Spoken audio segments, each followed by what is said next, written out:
ಅಳತೆ ಮಾಡಿದ್ರೆ ನಮ್ಮ ಕನ್ಸ್ಟ್ರಕ್ಷನ್ ಆಗ್ತಾ ಇದೆ. Madam thank you. We are with you madam, in all respect we are with you.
Even 2-wheelers cannot come.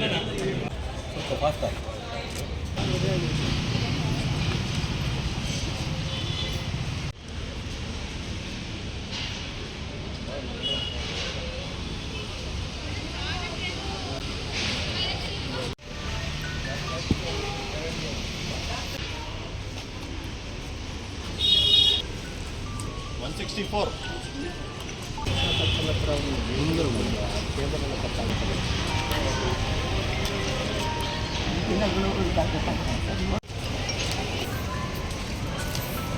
ಇದು public property ಅಷ್ಟೇ, ಪಾಲಿಕೆ ಪ್ರಾಪರ್ಟಿ.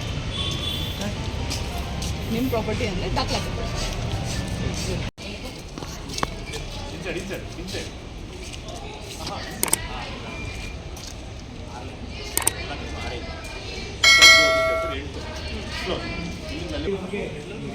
ಈ ಒಂದು ಸಮಸ್ಯೆಗೆ ಪರಿಹಾರಕ್ಕೋಸ್ಕರ ಪ್ರಯತ್ನ ಮಾಡ್ತಾ ಇದ್ದೀವಿ. ಅವರ ಸಮಸ್ಯೆಗೆ ಪರಿಹಾರ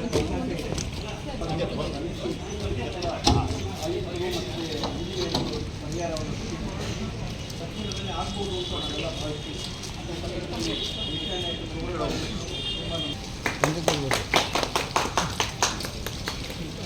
ಸಮಸ್ಯೆ ಇತ್ತೀಚೆಗೆ ಜಾಸ್ತಿ ಆಗ್ತಾ ಇತ್ತು. ಎಲ್ಲ ಕಡೆ 2-ವೀಲರ್ ಮತ್ತು 4-ವೀಲರ್ಗಳ ಹೆಚ್ಚಿಗೆ ಸಂಖ್ಯೆ ಬರೋದರಿಂದ ಗ್ರಾಹಕರಿಗೆ ಪಾರ್ಕಿಂಗಿನ ಅವಕಾಶ ಸಿಗದೆ ಮುಂದೆ ಹೋಗ್ತಾ ಇದ್ದರು. ಈ ಹಿನ್ನೆಲೆಯಲ್ಲಿ ಪರ್ಯಾಯ ವ್ಯವಸ್ಥೆಗೋಸ್ಕರ ಒಂದು ಕನ್ಸರ್ವೆನ್ಸಿಯನ್ನು ಡೆವಲಪ್ ಮಾಡ್ತಾ ಇದ್ದಾರೆ ಕಾರ್ಪೊರೇಷನ್ ಅವರು.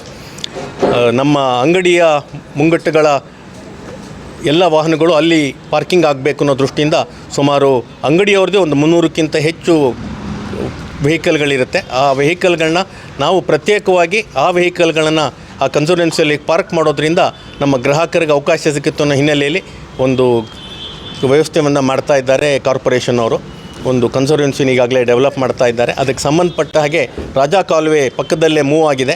ಅದು ಒಂದು NES ಕಾಲೇಜ್ನವರು ಅದನ್ನು ಬಳಸ್ಕೊಳ್ತಾ ಇದ್ದರು ಅಂತ ಅಂದ್ಕೊಳ್ತೇವೆ. ಅದನ್ನು ಎರಡೂ ಕಡೆ ಓಪನ್ ಮಾಡಲಿಕ್ಕೆ ಆದೇಶವನ್ನು ನೀಡಬೇಕು ಅನ್ನೋಂಥದ್ದು ಕೋರ್ಟ್ನಲ್ಲೂ ಕೂಡ ಹೋಗಿದ್ದಾರೆ. ಆ ಎರಡೂ ಕಡೆ ಓಪನ್ ಆದರೆ, ಎರಡೂ ಗೇಟ್ಗಳು ತೆರವುಗೊಳಿಸಿದ್ರೆ ಪಾರ್ಕಿಂಗಿನ ಸಮಸ್ಯೆ ಮತ್ತು ಇಲ್ಲಿಂದ ಓಡಾಡಲಿಕ್ಕೆ ಸಮಸ್ಯೆ 100ಕ್ಕೆ 50ಕ್ಕಿಂತ 60% ಭಾಗ ಪರಿಹಾರ ಸಿಗುತ್ತೆ. ಆ ಹಿನ್ನೆಲೆಯಲ್ಲಿ ಇವತ್ತು ಕಾರ್ಪೊರೇಷನ್ನಿನ ಇಂಜಿನಿಯರ್ ಕೂಡ ಬಂದಿದ್ದರು. ಹಾಗೆ ಇದಕ್ಕೆ ಸಂಬಂಧಪಟ್ಟ ಹಾಗೆ ರಿಪೋರ್ಟ್ ಮಾಡ್ತು. ಅವರಿಗೆ ಧನ್ಯವಾದಗಳನ್ನು ತಿಳಿಸ್ತೇನೆ. ಈ ಸಮಸ್ಯೆಗೆ ತಕ್ಷಣದಲ್ಲೇ ಪರಿಹಾರ ಸಿಗುತ್ತೆ ಅನ್ನುವಂಥ ಒಂದು ಅಭಿಲಾಷೆ ಕೂಡ ನಮ್ಮಲ್ಲಿದೆ. ಧನ್ಯವಾದಗಳು.